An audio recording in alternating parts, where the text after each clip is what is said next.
Hello, future professionals. How are you guys? I hope you are doing well. I am doing good as well. ये एक बहुत ही important series है GST की CA inter के students के लिए। ये सीएस सीएमए के बच्चे भी रेफर कर सकते हैं। ये जो सीरीज है इसमें आप जीएसटी को बहुत ही इजी लैंग्वेज में रिवाइज भी कर सकते हैं और अगर आप फर्स्ट टाइम लर्नर है तो बहुत इजी लैंग्वेज में आप जीएसटी को समझ भी सकते हैं।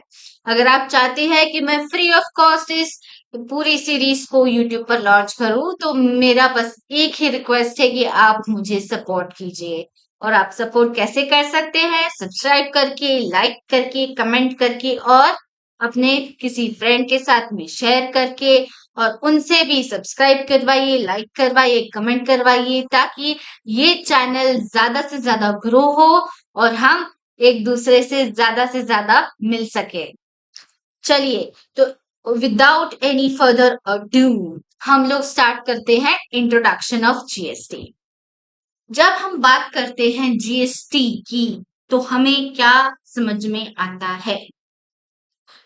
Goods and service tax. Very good. अभी मुझे आप बताएंगे कि टैक्स फर्स्ट ऑफ ऑल होता क्या है? टैक्स होता क्या है? बेसिकली टैक्स जो होता है ना, अगर मैं ब्लंटली कहूं, it is an extortion of money. क्यों एक्सटॉर्शन ऑफ मनी? क्योंकि आपकी पॉकेट का पैसा सरकार जबरदस्ती ले रही है। कानून बना दिया है कि हमें पैसा चाहिए, है ना? तो अब ये टैक्स हुआ कंपल्सरी एक्सटॉर्शन ऑफ मनी। अब एक्सटॉर्शन जो है it is for good of the people. सरकार बोल रही है तुम्हारा पैसा लेके मैं तुम्हें ही तो लौटा रहा हूं। हमने पूछा कैसे? मैं तुमसे टैक्स लेता हूँ, सरकार बोलती है मैं तुमसे टैक्स लेता हूँ, उसी पैसे का तो मैं रोड बनाता हूँ, उसी पैसे के तो मैं हाईवे बनाता हूँ, मेट्रो बनाता हूँ, उसी पैसे की गवर्नमेंट हॉस्पिटल बनाता हूँ, गवर्नमेंट कॉलेजेस बनाता हूँ। ये किसके बेनिफिट के लिए है? आप ही लोगों के बेनिफिट के लिए है ना। तो आपसे पैसे लेता हूँ और आप ही पे उड़ाता हूँ। एक हाथ ले, एक हाथ दे, सरकार ये कहती है। ठीक है, तो इसका मतलब हुआ tax is nothing but the money paid by the citizens of the government which is used to provide public services। Public service provide करने के लिए जो भी पैसा सरकार हमसे लेती है वो होता है टैक्स। ठीक है, अभी टैक्स ना कहीं भी आप जाओगे और इंडिया में भी दो टाइप के होता है। कैसे दो टाइप के? एक होता है डायरेक्ट टैक्स, एक होता है इनडायरेक्ट टैक्स। डायरेक्ट टैक्स नाम से ही समझ में आ रहा है कि डायरेक्टली आप पर अप्लाई हुआ है। सपोज करो आपको सैलरी मिलती है 2 लाख रुपए महीना और आपके सैलरी पर जो टैक्स लगता है वो आप ही जमा करते हो सरकार को, in the form of TDS, in the form of advance tax, in the form of self assessment tax। किसी भी तरह से आप ही की पॉकेट से डायरेक्ट जा रहा है क्योंकि आप ही की इनकम का टैक्स था। करेक्ट? अब इनडायरेक्ट टैक्स क्या होता है? इनडायरेक्ट टैक्स में एक बात आप समझिए कि एक बिजनेस ओनर है जो कि बिस्किट बनाने का काम करता है, तो उसका जो बिस्किट का एक पैकेट होता है ना वो 10 रुपए का होता है। उस पर 2% टैक्स लगता है जो कि सरकार लेती है। तो उसका प्राइस कैसा हुआ? 10 रुपए जो प्रोडक्ट का प्राइस है, वो बिस्किट का प्राइस है, वो उस पर 2 रुपए का टैक्स ऐड किया और मुझे और आपको बेच दिया। मैंने भी 12 रुपए पे किए, आपने भी 12 रुपए पे किए। मैं हूँ बहुत गरीब, मैं हूँ 10,000 रुपए महीना कमाने वाली इंसान और आप हो 2 लाख रुपए महीना कमाने वाले इंसान। मैंने भी 2 रुपए का टैक्स दिया, आपने भी 2 रुपए का टैक्स दिया। ₹10 पे बिस्किट के पैकेट पर। ये होता है इनडायरेक्ट टैक्स। मतलब जिसकी कमाई है, कमा कौन रहा है इस केस में? कमा तो बिजनेसमैन रहा है, पर पे कौन कर रहा है? मैं और आप। इसलिए इसको इनडायरेक्ट टैक्स कहते हैं। मतलब कमाए कोई और, भुगते कोई और। अब इसमें एक और पॉइंट है जो बहुत ध्यान से समझने वाली है, वो ये है कि इनडायरेक्ट टैक्स न केवल बर्डन शिफ्ट करता है, एट द सेम टाइम ये रिग्रेसिव नेचर का भी होता है। रिग्रेसिव नेचर का मतलब क्या होता है? देखो, दो चीजें होती है। प्रोग्रेस, आप अपने करियर में प्रोग्रेस करते हैं, चढ़ते हैं ऊपर, अपवर्ड मूवमेंट। रिग्रेसिव मतलब नीचे, बैकवर्ड काइंड ऑफ। इसको रिग्रेसिव क्यों कहा गया है? इसको रिग्रेसिव इसलिए कहते हैं क्योंकि देखो, मैं 10,000 कमाती हूँ, मुझे भी ₹2 देना पड़ रहा है।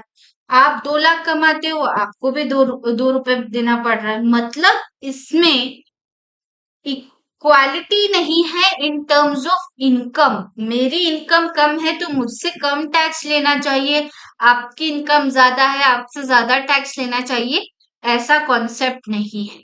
सबको एक समान टैक्स लगेगा, चाहे आप गरीब हो, चाहे आप मिलियनेयर। इसीलिए इसको रिग्रेसिव कहा जाता है इन नेचर। और प्रोग्रेसिव क्या हुआ? प्रोग्रेसिव ये हुआ कि जैसे जैसे आपकी इनकम बढ़ती है, वैसे वैसे आपका जो टैक्स का बर्डन है वो भी आपके ऊपर बढ़ता जाता है। ये होता है प्रोग्रेसिव। समझ में आया? तो प्रोग्रेसिव और रिग्रेसिव, इसका फर्क मुझे लगता है कि अब आपको समझ में आ गया हो, है ना? चलिए, अब आगे बढ़ते हैं। हम बात करते हैं जेनेसिस और जीएसटी इन इंडिया। क्या मुझे आप बताइए कि क्या इंडिया ऐसा पहला देश है जिसके ऊपर जिसने जीएसटी को इम्प्लीमेंट किया है? जी नहीं। हमसे पहले 160 देश already, 160 countries already GST implement कर चुकी है। हम बहुत पीछे हैं। ईयर 1954 में फ्रांस पहली कंट्री थी जिसने जीएसटी को इम्प्लीमेंट किया। अब इंडिया में कब कब क्या क्या हुआ, उससे पहले मैं एक पॉइंट और डिस्कस करना चाहती हूँ।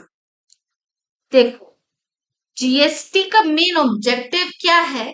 कि वन नेशन वन टैक्स लगे। कोई भी कंट्री जब जीएसटी को इम्प्लीमेंट करती है ना, तो उसका ऑब्जेक्टिव ये रहता है कि यूनिफॉर्म बेसिस पर टैक्स लगना चाहिए हर जगह। बट कुछ कंट्रीज ऐसी होती है, जैसे कि हमारी कंट्री, जैसे कनाडा, ठीक है, जहां पर ये यूनिफॉर्म बेसिस पर टैक्स लगाना, सेंट्रली टैक्स लगाना या फिर यूनिफाइड टैक्स लगाना पॉसिबल नहीं है। ध्यान से सुनना, ये बहुत इंपॉर्टेंट पॉइंट है, क्योंकि इंडिया में फेडरल सिस्टम है। मतलब फेडरल का मतलब होता है जहां पर स्टेट और सेंटर दोनों के पास अलग अलग पावर्स होती है। मतलब सेंट्रल गवर्नमेंट है आज की डेट में मोदी जी, और लेट से दूसरी कोई गवर्नमेंट दूसरे किसी स्टेट में है आपका कांग्रेस या आप। अगर ये दो अलग अलग स्टेट्स है, और अगर दूसरे भी स्टेट में लेट से एमपी जहां पर बीजेपी है, यहाँ पर भी स्टेट के पास अपने पावर्स अलग होते हैं। जो सेंट्रल गवर्नमेंट है उसके अपने पावर्स होते हैं। तो उसके लिए अगर आप जानते होंगे तो हमारे कॉन्स्टिट्यूशन में 3 लिस्ट है। कौन सी लिस्ट है? यूनियन लिस्ट है, स्टेट लिस्ट है, और कॉन्करेंट लिस्ट है। यूनियन लिस्ट वो लिस्ट होती है जिसमें पावर होते हैं सिर्फ सेंट्रल गवर्नमेंट के पास में, उस एरिया में लॉ बनाने के, उस एरिया में लॉ इन्फोर्स करने के। दूसरे में होता है स्टेट लिस्ट, जिसमें स्पेसिफिकली जैसे कि अल्कोहल हो गया, ये स्टेट के अंडर आता है ना। टोबैको हो गया, वो भी स्टेट के अंडर आता है। ऐसे बहुत सारे कमोडिटीज की लिस्ट है, या फिर बहुत सारे एरियाज है जहां पे से स्टेट काम करेगा। और कॉन्करेंट लिस्ट वो होती है जिसमें स्टेट और centre both can work together. अभी तो ऐसा लग रहा है कि बड़ी सिंपल सी बात है, बट जीएसटी आने से पहले ना इतने सारे टैक्सेस हुआ करते थे, जैसे एक्साइज हुआ करता था, वैट हुआ करता था, सीएसटी हुआ करता था, सर्विस टैक्स हुआ करता था। हमने जब इंटर सीए इंटर पढ़ा था तब हम यही सारे टैक्सेस पढ़े थे। फिर इन सबको टोटल 17 टैक्सेस को सबस्यूम करके या क्लब करके एक जीएसटी बना दिया। अब जब हम बात करते हैं कि अलग अलग तरीके के टैक्सेस को जब हम सबस्यूम कर रहे हैं, जिसमें कुछ सेंटर के पास में पावर्स थी, कुछ स्टेट के पास में पावर्स थी, तो क्या आपको लगता है कि इतना इजी होगा एक टैक्स को इम्प्लीमेंट करना? क्योंकि देखो, हर स्टेट कभी भी ये नहीं, कोई भी स्टेट हो, ये नहीं चाहेगा कि उसको किसी भी तरह का रेवेन्यू का लॉस हो, राइट? तो हर स्टेट अपना पॉइंट रखेगा कि हमें इस वजह से इस रेवेन्यू का लॉस होगा। उस वजह से भी बहुत बार बिल पास नहीं हो पाते थे, करेक्ट? तो अब क्या हुआ, इंडिया में ना सबसे पहली बार जो जीएसटी का नाम लिया था वो हमारे पीएम उस टाइम के अटल बिहारी वाजपेयी जी ने 2000 साल 2000 की बात कर रही हूँ, जीएसटी कॉन्सेप्ट के बारे में ओपनली बोलना चालू किया।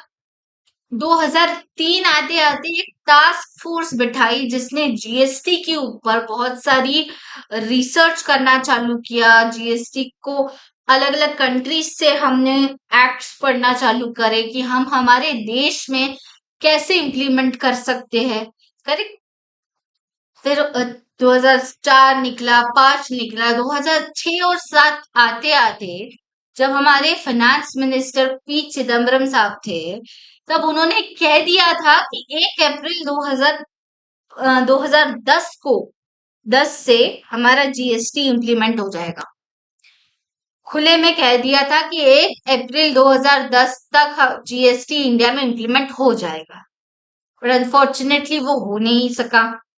ये इंडिया है, कोई भी अच्छी चीज होने से पहले अपोज ज्यादा होता है, तो कोई भी अच्छी चीज होने में बहुत समय लेती है, ठीक है। फिर अब 1 अप्रैल 2010 की जो डेडलाइन है वो तो मिस हो गई। फिर उसके बाद में सरकार ही चेंज हो गई। फिर 2014 में एनडीए आ गई, मोदी जी आ गए। बट फायदा ये हुआ कि मोदी जी ने आते से जीएसटी पे काम करना चालू कर दिया। 2014 में दिसंबर में एक कॉन्स्टिट्यूशन अमेंडमेंट बिल 122 लाया गया। अब आप बोलेंगे कि अब ये कॉन्स्टिट्यूशन में अमेंडमेंट की क्या जरूरत थी? मैंने अभी जस्ट कहा था union list, state list, concurrent list. जब इन लिस्ट में एग्जॉस्टिव पावर्स दे रखी है और मैं ये कह रही हूं कि मुझे जीएसटी अप्लाई करना है, और GST is a federal tax, dual model पे चलने वाला है, मतलब उसमें स्टेट और सेंटर दोनों को मिलकर इसमें पावर्स होनी चाहिए। तो इसके लिए अमेंडमेंट बिल लाया गया। सबसे पहले कॉन्स्टिट्यूशन में अमेंडमेंट किया गया, और जिसको दिसंबर 14 में लाया गया।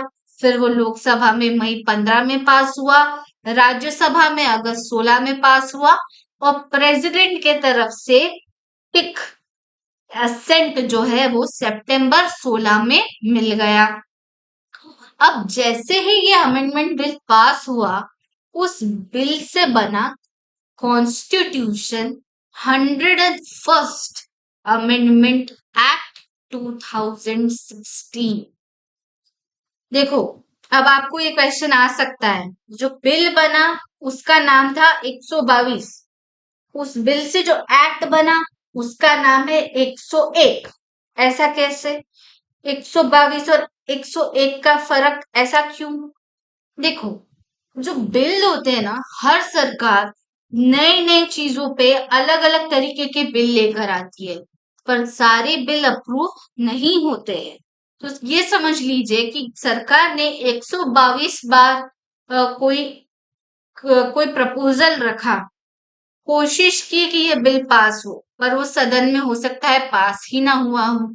तो जितने बिल पास होते हैं वो बनते हैं एक्ट, और यहाँ पे ये जो एक्ट बना है वो 101st नंबर का एक्ट बना है, इसलिए ये दोनों नंबर्स में डिफरेंस है। ठीक है, और जैसे ही ये एक्ट बना, अब खुली छूट मिल गई। अब हम कॉन्स्टिट्यूशनली जीएसटी एक्ट बना सकते हैं, गुड्स एंड सर्विस एक्ट 2017। अभी कोई भी एक्ट बनने से पहले हमने देखा था कि पहले बिल प्रपोज किया जाता है, फिर एक्ट बनता है। तो वैसे ही जीएसटी एक्ट बनने से पहले हमने बहुत सारे बिल्स पास किए, फिर जाके बना जीएसटी एक्ट। अब मैं कुछ जो कहने जा रही हूँ उसे बड़े ही ध्यान से समझिए। क्या जीएसटी एक ही टैक्स है? नहीं, जीएसटी में अलग अलग टैक्सेस है। एक है सीजीएसटी, एक है एसजीएसटी, एक है यूटीजीएसटी, एक है आईजीएसटी, और एक और है जो है जीएसटी कॉम्पनसेशन टू स्टेट्स। ये अलग से कॉम्पनसेशन सेस वो भी लगता है। तो 5 तरह के टैक्सेस हुए। अब उसमें सीजीएसटी, एसजीएसटी या फिर सीजीएसटी यूटीजीएसटी क्लब होकर लगते हैं। ओके, अब सेंटर के पास में पावर्स किस किस में है? सीजीएसटी में, आईजीएसटी में, यूटीजीएसटी में और कॉम्पनसेशन सेस में। तो ये 4 चीजें तो सेंट्रल गवर्नमेंट ने खुद लोकसभा में पास कर ली, करेक्ट, क्योंकि उनके पास में पावर्स है। बट ये जो एसजीएसटी है, ये स्टेट लेवल पे हर स्टेट को अपना अपना एसजीएसटी एक्ट पास करना था। ठीक है, तो एक एक करके, जैसे लोकसभा में मार्च में इन लोगों ने पास किया, कौन से? सेंट्रल लेवल के जितने भी टैक्सेस थे वो। फिर प्रेसिडेंट ने अप्रैल में ओके कर दिया, बिल इनफोर्स हो गया। फिर उसके बाद में जो सारे स्टेट्स है, स्टेट विद लेजिस्लेचर, जितने भी स्टेट्स है जिनकी विधानसभाएं हैं, सब विधानसभाओं में इस एक्ट को रखा, बिल को रखा गया, और वो बिल पास हुआ, और फिर एसजीएसटी एक्ट बन गया। और फिर 1 जुलाई की वो तारीख थी, 1 जुलाई 2017, जब GST finally entire India, whole of India पर इंट्रोड्यूस किया गया, एक्सेप्ट जम्मू एंड कश्मीर।